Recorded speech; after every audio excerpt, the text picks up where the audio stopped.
Hi everyone, welcome to SystemEver.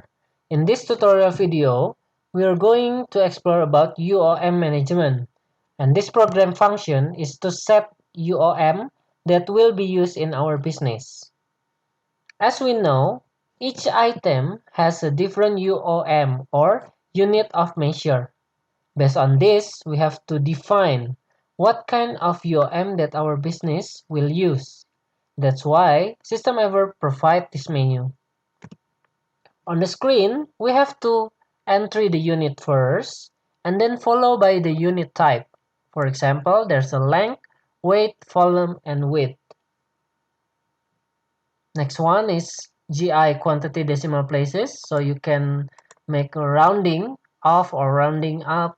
You can set on this menu, and then you can give the remark also.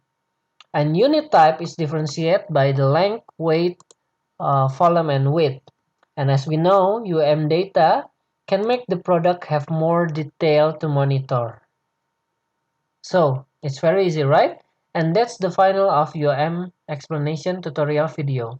Thank you for watching and see you next time. Should you have any inquiry, please feel free to contact us by WhatsApp or drop us an email. SystemEver, making your business better.